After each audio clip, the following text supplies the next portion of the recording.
Olá, estamos iniciando o programa Grafocons, uma série de entrevistas com autores de livros conscienciológicos, ou seja, fundamentados na ciência conscienciologia, uma nova ciência que se propõe ao estudo da consciência de maneira integral, holossomática, bioenergética, multidimensional. E nós estamos recebendo hoje o autor Júlio Almeida, que é autor dessa obra, Qualificações da Consciência, né? Júlio, então, bem-vindo ao nosso programa. Obrigado pelo convite, satisfação é minha. Júlio, qual foi então a motivação aí para esse tema, Qualificações da Consciência? Bom, a história desse livro aqui, ela é bem interessante, assim. Por quê? Porque quando eu morava ainda em Porto Alegre, eu já tinha esse desejo, essa intenção de escrever um livro. E eu acompanhava muito as produções do professor Valdo Vieira.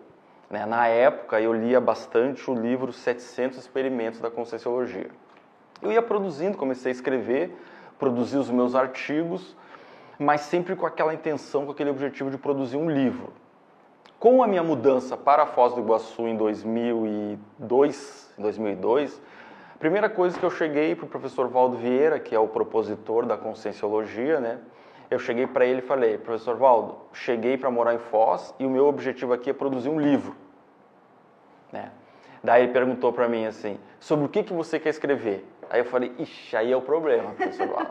Porque eu tenho vários artigos publicados já de diferentes assuntos e tenho várias anotações também guardadas de diferentes assuntos.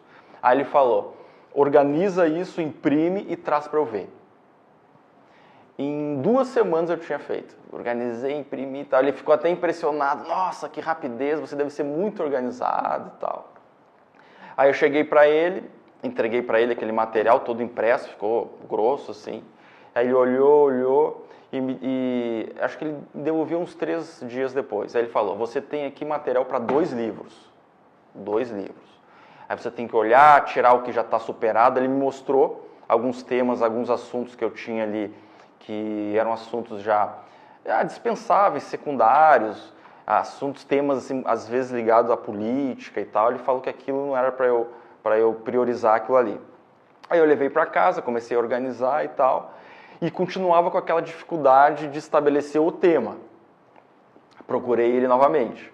Aí ele falou assim para mim, nunca vou me esquecer, ele falou: pega todo esse teu material, passa um pente fino nesse material e vê qual é o tema que permeia todos esses... Né? Exatamente.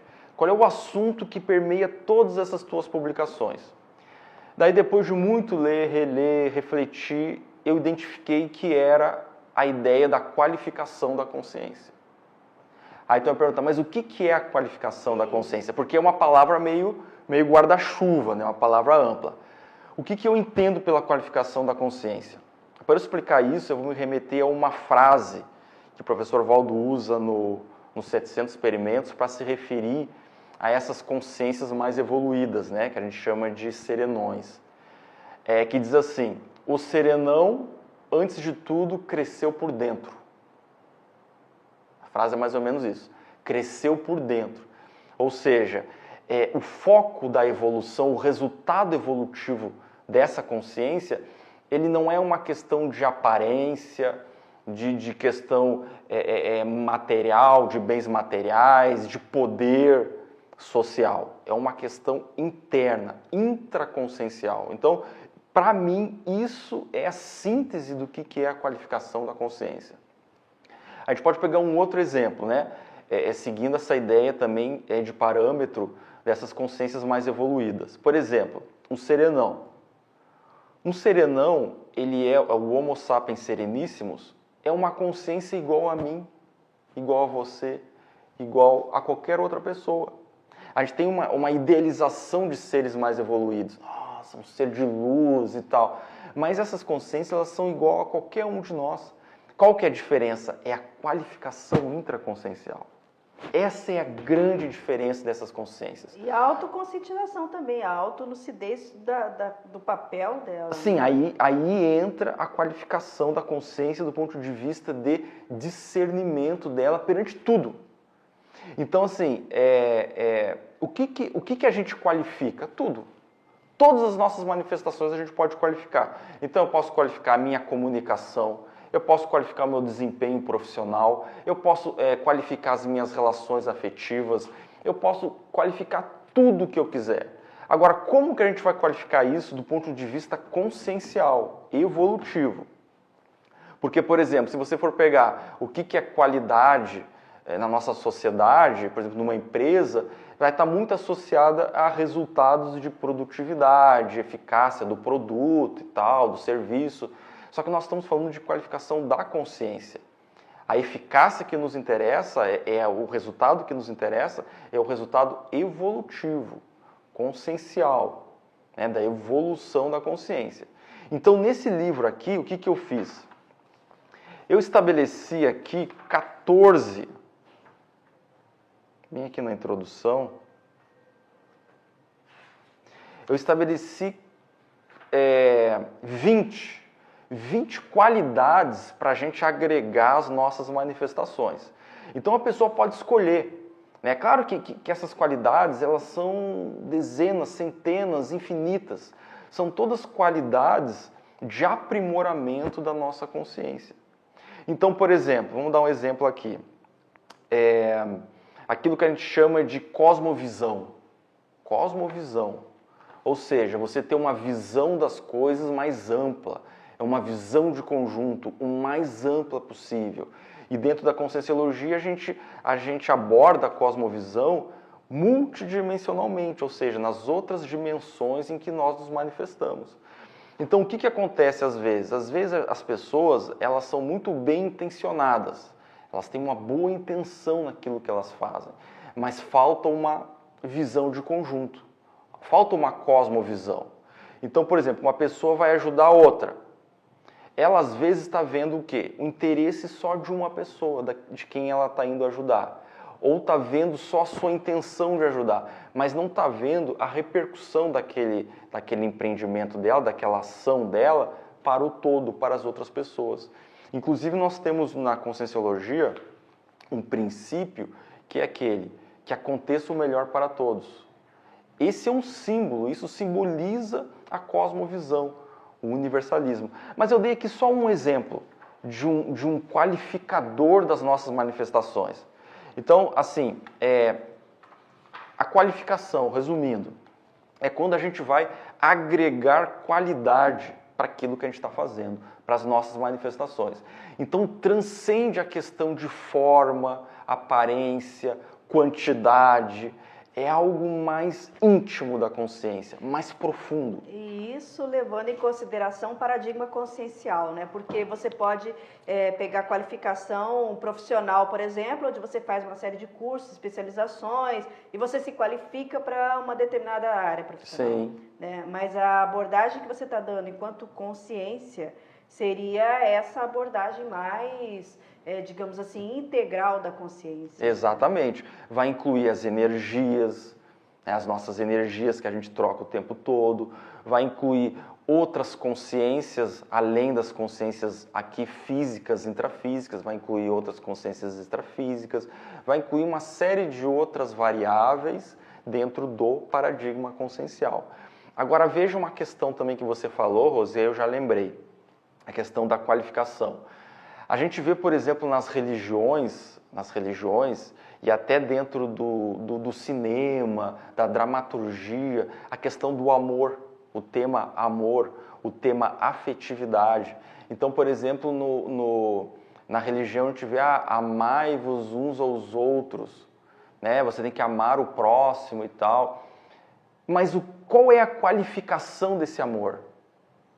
Né? Às vezes, para uma pessoa, conforme eu estava dizendo, bem intencionada, ela tem um amor gigante, faz tudo pela pessoa e tal, e aquele amor, na verdade, está sendo negativo. O resultado a médio e longo prazo está sendo negativo. Ou sufoca, ou tem apego. Tem ciúme. Exatamente. E veja, eu não estou falando só a questão do amor, da afetividade, em termos de relacionamento homem-mulher, mas na família também. Por exemplo, a mãe super protetora, ou os pais super protetores, que aí eles justificam esse comportamento como um amor, um afeto de proteção. Só que às vezes aquela superproteção acaba levando a uma rigidez que vai reprimir aquela criança.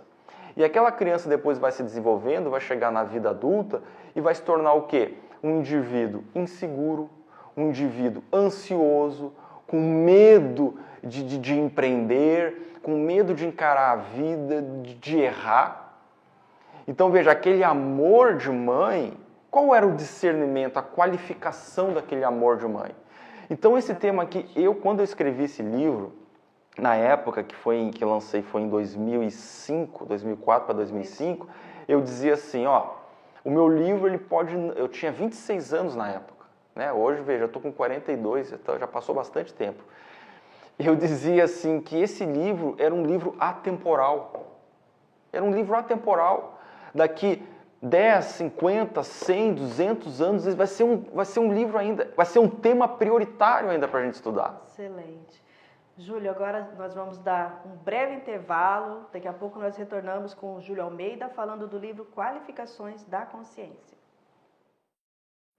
O programa Grafocons está de volta com o autor Júlio Almeida falando do livro Qualificações da Consciência. Júlio, você falou que você publicou esse livro aos 26 anos de idade, né? Como que foi essa experiência tão jovem? Então, Rose, foi uma experiência muito desafiante para mim. Por quê? Porque eu, quando mudei para Foz, eu tinha 20 e poucos anos, mas eu sempre tive uma vida muito reclusa, né? Muito fechada, quando eu morava em Porto Alegre. A partir do momento que eu mudei para Foz, e aí já escrevi esse livro, na verdade eu não tinha a noção do que significava escrever um livro dentro da Conscienciologia. Eu meio que não tinha essa noção. E daí, depois que eu publiquei, isso me deu uma visibilidade. Eu fui dar aulas em cursos, lançamentos, e dar autógrafo, e as pessoas me procurando. Aquilo ali para mim foi um impacto muito grande, porque eu era um bicho do mato. Porém, aquilo foi muito terapêutico para mim. Muito terapêutico. Por quê? Porque isso aqui me levou para a assistencialidade. O que acontece? Eu sempre me interessei muito por questões de, digamos assim, por pensar corretamente, por ter lógica, por ser uma pessoa correta, íntegra, até pela minha educação, uma pessoa ética. Mas muito pouco na minha vida eu aprendi sobre a solidariedade, né? Você ajudar outra pessoa, você colaborar com o bem-estar de outra pessoa, com o esclarecimento, ajudar uma pessoa a pensar melhor, a orientar uma pessoa. E esse livro, junto com, claro, com a tutoria do professor Valdo Vieira, eu comecei a descobrir isso, comecei a descobrir a assistencialidade. Então, por exemplo, eu recomendo, né, eu sempre digo para os mais jovens, que um dos melhores empreendimentos que ele pode fazer é escrever um livro. Mas aí alguém vai chegar e vai me dizer assim, nossa, mas um jovem ele não tem experiência, ele está recém começando na vida, como é que ele vai escrever um livro? Isso é muito relativo, muito relativo.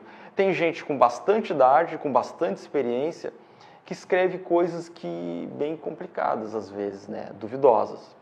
E o mais importante para o jovem é ele usar a lógica dele, a boa intenção dele, a intenção dele de fazer assistência, e é um empreendimento que vale a pena, sempre recomendável. Me ajudou muito a publicar esse livro, esse e o segundo, né, a qualificação autoral, mas esse principalmente, porque esse me proporcionou um tipo de experiência que eu acho que é a qualificadora da consciência de qualquer um, que é a assistencialidade. Ou seja, ajudou a publicação, mas a escrita também te ajudou, né? Porque tem muito de você no livro? Tem, muito, demais. Mas também tem coisa aqui que é muita... Embora seja um livro muito técnico. Sim, ele é técnico, porque ele trabalha com síntese, né? Ele trabalha muito com síntese, tem muitas frases assim, de uma linha, de duas linhas, que eu procurei aglutinar. Por quê? Eu vou explicar por quê. Porque como eu tinha vários artigos que eu tinha publicado, isso faltou explicar na outra parte. Eu compilei esse material. Não tinha como eu simplesmente juntar tudo e fazer uma coletânea. Até porque tinha pontos que repetir e tal. Então eu tive que fazer uma condensação Eu selecionei os conteúdos desses artigos mais relevantes, que estavam mais relacionados ao tema também da qualificação. E também optei por fazer ele num formato de um capítulo por página. Não sei se a câmera puder focar aqui. Um capítulo por página. Ó, ele é todo um capítulo por página. Ó. Opa, aqui não. Ó, um capítulo, outro capítulo. Porque daí eu me baseei nos 700 experimentos. Eu queria fazer um 700 experimento microscópio, um mini 700 experimento. Agora você fala de qualificações da consciência em ângulos, né, espectros, abordagens diferentes, né? Eu queria que você falasse de alguns tipos aí de qualificadores ou áreas onde a pessoa pode se qualificar. Então, são duas coisas diferentes, né? O qualificador é aquela qualidade, aquela virtude que tu vai acrescentar às tuas manifestações. É o valor que tu vai agregar. Então, os qualificadores, como eu disse aqui, que eu listei 20, tem vários. Okay. Então, por exemplo, eu falei a cosmovisão, né? Você colocar a cosmovisão nas coisas que você está fazendo, a assistencialidade, tornar os teus empreendimentos, as tuas ações, as tuas atitudes mais assistenciais. Outra coisa, a boa intenção, ou seja, a intencionalidade, a vontade, o esforço, enfim, são várias qualidades, forças que inclusive a psicologia hoje já trabalha também, né? São as forças da personalidade. E existe as áreas onde você vai qualificar, né? Então, existem os qualificadores e as áreas de manifestação, os setores da tua vida. Aí é para qualquer coisa. Então, por exemplo, vamos pegar um exemplo. Aqui o nosso colega, o Emanuel, que está filmando, né, que está gravando essa entrevista. Ele é uma pessoa, um profissional que trabalha com filmagem, produção de vídeos, fotografia. É a profissão dele. Mesmo dentro dessa área, ele pode ter um nível de qualificação consciencial evolutiva superior. Então, por exemplo, um profissional que vai fazer um trabalho só pelo dinheiro, ele não está preocupado com as consequências daquilo que ele está fazendo uma apologia. Né? Ah, não, mas eu estou só filmando, estou só atrás da câmera. Não, a partir do momento que ele está participando daquele registro, ele é parte. E às vezes ele é qualificado profissionalmente. Mas exato, perfeito, perfeito. Essa tua exemplo agora foi em cima do lance. Às vezes a pessoa tem uma alta qualificação em termos de competência técnica para aquela função, mas está faltando a qualificação consciencial. Aquilo que a gente fala, uma qualificação cosmoética, que é uma ética que ela transcende essa ética comum que a gente lida no dia a dia. Então, foi perfeito. Então, às vezes, a gente está na vida fazendo algo com extrema competência técnica e as pessoas não se questionam as consequências daquilo. Eu me lembrei agora do filme Gênio Indomável, que acontece uma cena que ilustra bem isso que eu estou tentando dizer. Que o rapaz lá, o Matt Damon, que é o ator principal, protagonista, que ele recebe a oferta para trabalhar eu não lembro direitinho, porque faz muito tempo que eu assisti esse filme, mas é um trabalho que ele ia ganhar uma grana, ia ser um top o emprego dele. E aí lá na entrevista ele fala, legal, eu vou ganhar uma grana ótima, vou estar no meu conforto, vou fazer esse trabalho, mas ele começa a listar todas as repercussões, consequências negativas lá adiante para outras pessoas que aquele trabalho dele ia gerar. E aí ele levanta e sai das costas, sai daquele trabalho. Então aquele exemplo ali, aquele filme Gênio Indomável, é um filme muito interessante, muito bom, que inclusive traz questões de afetividade também. Então, isso é a cosmovisão que eu estava falando no início. Então, a gente tem um conceito na conscienciologia, que a gente trabalha bastante, que é o guia amaurótico. Né? Antigamente falava que era guia cego, mas a gente usa guia amaurótico. O que é o guia amaurótico? É aquela consciência, aquela pessoa que ela até vem te dar um apoio, ela vem te ajudar em alguma coisa, mas a visão dela é muito estreita. Ela não tem uma visão dos efeitos colaterais daquela ajuda dela. Então, veja bem, o guia amaurótico é uma consciência atrasada, é um espírito atrasado. Nós temos que ser o quê? Guias videntes, guias lúcidos, guias com essa cosmovisão que a gente está falando. E isso depende das qualificações da consciência, da qualificação da consciência. A gente fala muito de evolução. A gente prioriza a evolução da consciência. Hoje, inclusive, não é só na conscienciologia. A gente vê hoje em várias áreas as pessoas usando esse termo. Nós temos que evoluir, nós temos que evoluir. Mas como é que a gente evolui? Evolução é o resultado. Isso aqui evoluiu daqui para lá. Como que a gente evolui? Qualificando a nossa consciência. Que aí são as manifestações, as ações em si, mas são os atributos intraconscienciais, né? Os atributos intraconscienciais, mas as escolhas também. E as escolhas também. Como a gente estava conversando antes, né, sobre moradia. É um exemplo bom.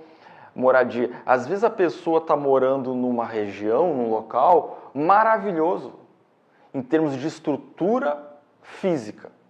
Um local seguro, tranquilo, limpo, organizado, tem todas as qualidades, cercado por pessoas maravilhosas, ok.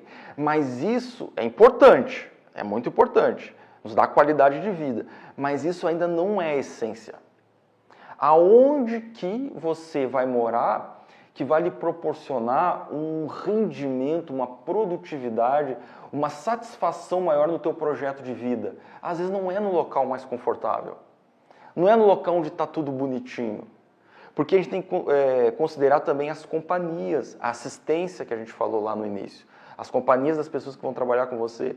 Então, às vezes, isso aí é um dilema para muitas pessoas. Às vezes, eu quero morar na praia, eu quero morar lá no local tal.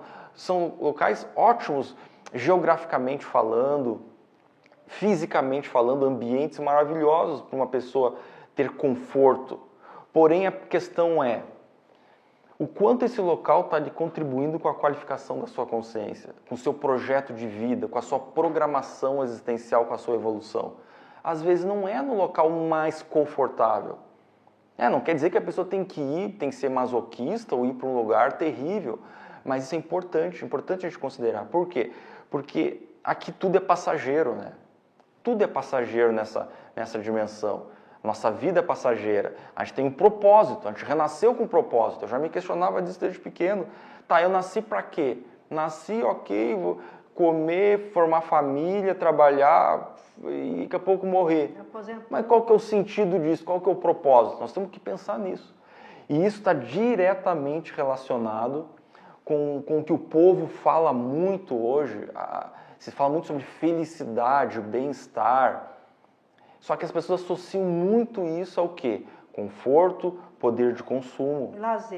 Lazer, que é o entretenimento. Só que tem outros fatores que estão relacionados aí. Autoconhecimento, projeto de vida, você se sentir útil e desafiado na tua vida. Por quê? Porque o desafio o que é? O desafio ele é anti-mesmice, ele é anti-acomodamento. O ser humano ele não aguenta. Ele não aguenta ficar parado, estagnado, sem fazer nada. É da nossa natureza querer construir algo, produzir a criatividade do ser humano. Então eu vejo isso tudo relacionado e está dentro das qualificações da consciência. Agora, Júlio, você fala aí de uma qualificação da liberdade. Eu achei curioso. Como seria qualificar a liberdade? Eu coloco aqui algumas técnicas da conscienciologia que falam sobre a libertação, né? Essa ideia de libertação. Porque a gente tem que ver também os aprisionamentos da nossa consciência e a questão da libertação. Vou te dar um exemplo do aprisionamento. A gente estava falando antes sobre afetividade, né? Então, às vezes, o que a gente vê, eu sou psicólogo e vejo isso muito no consultório, as pessoas aprisionadas a relacionamentos tóxicos, destrutivos, totalmente negativos para a saúde, acaba sendo para a saúde dos dois, mesmo para aquele que é o agressor, quanto para a vítima. Só que aí você vai conversar com a pessoa diz, eu amo fulano. Então tem pessoas que ficam aprisionadas em dependências afetivas, paixonites agudas, ideologias, aí você já extrapolou. Pega todas as áreas, afetiva, intelectual, energética, porque daí entra as relações de assédio interconsciencial, né, que a gente estuda muito isso na conscienciologia. Então a gente vive cercados por aprisionamentos por todos os lados. O aprisionamento da cultura onde você vive. Às vezes a família é uma prisão para a pessoa. É uma prisão. A pessoa tem... Ó, veja bem, nem toda prisão é formada por correntes e muros. Então, é esse sentido que eu estou falando do aprisionamento. Tem um sentido filosófico, sim, um sentido psicológico, que dá para discutir esse tema. A gente poderia fazer uma entrevista inteira só para discutir esse tema. E aí vem a conscienciologia, que nos proporciona, nos oferece uma série de técnicas objetivando essa libertação em diferentes níveis. Mas é uma libertação sadia, positiva. Não é só você fazer rupturas, com pessoas, com lugares, com ambientes, de qualquer jeito. Porque a gente tem aquele comprometimento assistencial. Então, voltando à questão da afetividade, uma questão que a gente vê muito hoje em dia, que é a questão do posse e descarte. Então, hoje as pessoas são objetos de posse e descarte. Eu quero sair com fulano, eu sou amigo do fulano, daqui a pouco o fulano não me serve mais, tchau, vira as costas, nunca mais. Então, isso é algo para se observar também. As consequências daquelas rupturas muito bruscas, muito traumáticas para quem é abandonado. Nós temos que ter essa sensibilidade. Ok, eu vou encerrar, por exemplo, um relacionamento com uma pessoa. Eu tenho que ter uma sensibilidade, principalmente se aquela outra pessoa já criou um vínculo afetivo comigo profundo. Não é só eu chegar e mandar uma mensagem, tchau, acabou tudo. Tal. Aí depois acontecem as consequências trágicas. E as pessoas, o que faltou? Faltou visão de conjunto, faltou inteligência. Então a libertação não é algo simples também, não é algo simples. Às vezes você está querendo te libertar de algo, mas é uma pseudo-libertação. Então, por exemplo, aí tem aquela pessoa que tem problema com drogas. A pessoa tem tendência, dependência com a questão do tóxico. E vive num ambiente onde as pessoas que o rodeiam, o seu grupo de apoio, sabem disso e ajudam ela. Ajudam ela a se manter sem o uso do tóxico. E aí essa pessoa começa a sentir o quê? Aprisionada. Olha que paradoxo. Ela se sente aprisionada, ela se sente sufocada, ela se sente oprimida. As pessoas não estão oprimindo, mas é um sentimento dela. Então ela quer liberdade. E daí ela vai para essa liberdade e o que acontece? Tudo dá para trás. Então, é um equilíbrio, é um assunto complexo, é um assunto antigo da humanidade, as pessoas discutem isso há muito tempo, mas é um assunto muito importante, tanto é que eu deixei ele como o último do livro. O último fechamento. Última sessão do livro. Você fala de qualificações do exemplarismo, do parapsiquismo, até do humorismo, isso. Júlio. Tudo isso, a sexualidade eu falo também, são... Simplismo. Exatamente, são... 14 sessões, São 14 sessões sobre escrita. O que eu estou tentando fazer na medida do possível? Transformar cada sessão desse livro em um livro. Em outro livro. Estou fazendo agora eu fiz o qualificação autoral depois desse, que é para falar da sessão, para ampliar a sessão sobre escrita. Agora eu estou concluindo qualificação assistencial, que é para ampliar a sessão sobre assistencialidade. E o próximo projeto, que é um projeto que eu tenho, de fazer o qualificação afetiva, que é para fazer a extensão aqui de 2, 3 sessões desse livro. Que é da sua área da psicologia. Exatamente. Então, Júlio, nós vamos aguardar os seus próximos livros. Nós agradecemos aí a sua participação, agradecemos Obrigado. A sua companhia. Esperamos por vocês aí nas próximas edições do programa GrafoCons, que conversou hoje com o Júlio Almeida sobre este livro, Qualificações da Consciência. Então, até mais.